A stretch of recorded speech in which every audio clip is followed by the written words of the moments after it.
Stay tight. We're hit! She's on fire! February 4th, 1945. Over Germany, a wall of flak blooms in the sky like black flowers. B-17 bombers rumble through the clouds, their bellies glowing with bombs. Enemy fighters dive from above. The sky becomes a furnace, the flying fortress, symbol of Allied strength. But when they burned, they became coffins with wings. One pilot with fire in the cockpit and death all around did what no one believed possible. He brought a ghost of a plane home, alone. Inside B-17 bomber Little Miss Mischief, Lieutenant Lawrence DeLancey grips the yoke, sweat pouring as he banks to avoid enemy tracers. Jesus, they're all over us. Stay tight. A flak burst slams into the fuselage. Flames erupt in the cockpit. Oxygen masks melt. The co-pilot is thrown sideways, unmoving. We're hit! She's on fire! The intercom crackles, then silence. Smoke thickens. The crew begins bailing out. DeLancey glances at the controls. Instruments flicker. He's alone. No, not yet. He could have jumped, should have, but instead he chose to fight gravity itself. Smoke fills the cockpit. Flames chew through wiring. The acrid stench of burning rubber and oil clogs every breath. Damn it! Damn it! He wraps a scarf around his mouth and pulls the yoke left. The bomber lurches. Outside, Luftwaffe fighters streak past, searching for easier kills. One by one, the crew bails out. The top turret gunner yells as he leaps. Come on, Lieutenant, she's done. Go. I'll bring her home. The cockpit flames die down briefly as he reroutes systems manually. Blood runs down his leg from shrapnel. Instruments are failing. Hydraulics moan.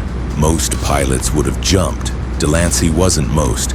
Something stronger than orders kept him in that seat. Duty, pride, or madness. The B-17 groans. 2 engines are dead. The bomb bay doors are jammed, but he steadies the stick. Below, the German countryside opens up. Smoke, villages, forests. DeLancey wipes blood from his eyes. The fire flickers again, closer now. You'll make it. You're still flying. The plane, like the pilot, refused to die, but the hardest part was still ahead. The bomber limps westward, half its crew gone, half its engines dead. Instruments fail one by one. DeLancey reaches behind, empty. No navigator, no bombardier, just smoke, soot, and silence. It was supposed to take 10 men to fly a B-17. Today, it had one. He presses the intercom again. Static A burning wire sparks near his knee. He stomps it out.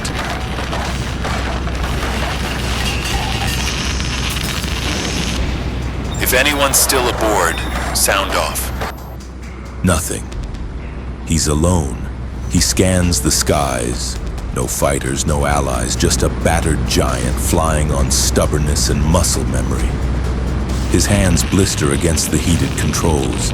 He dials the emergency beacon. Nothing. His eyes drift to the photo taped above the altimeter, his wife smiling in uniform.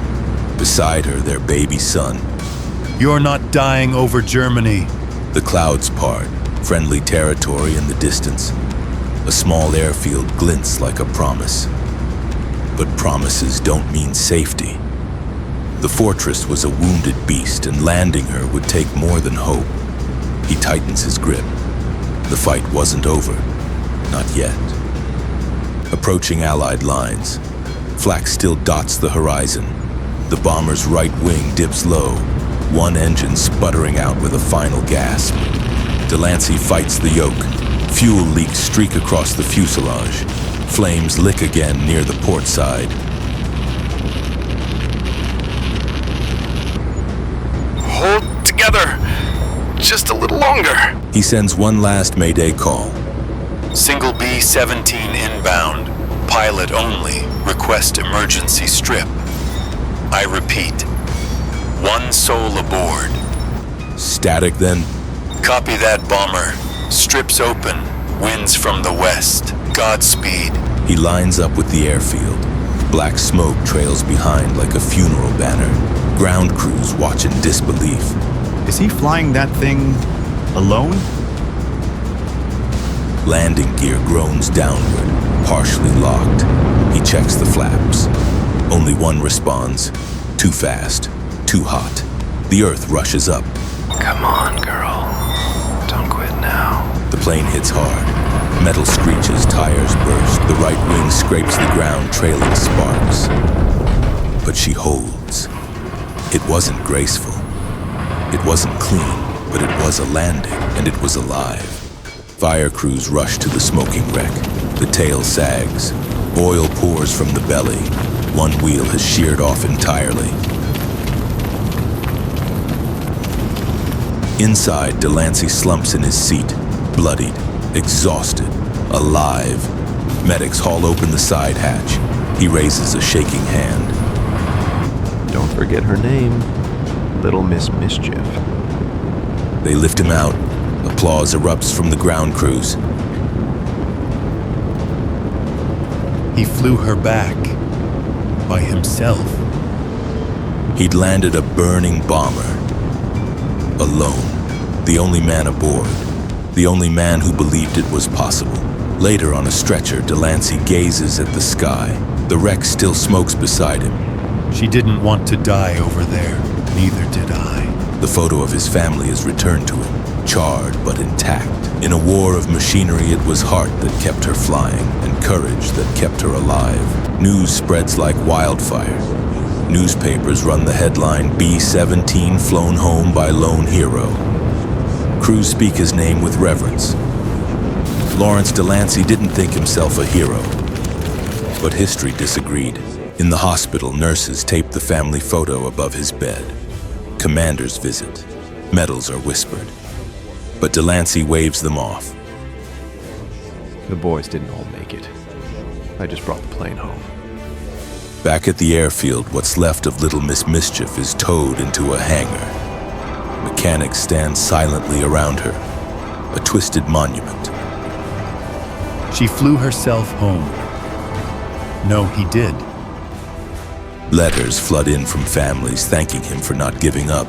In a war of loss, one victory, one impossible act could lift 1,000 spirits.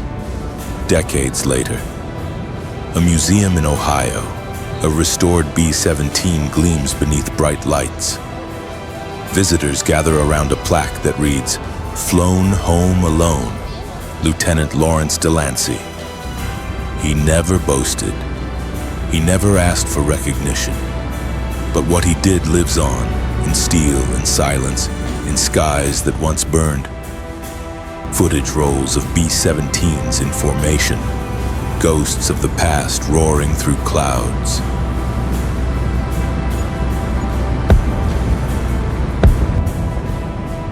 In the crowd, a frail DeLancey, now old, stares up at the replica. He salutes softly. Tears shimmer in his eyes. We made it. When everything said jump, he stayed. When death knocked, he flew. And in doing so, he became more than a pilot.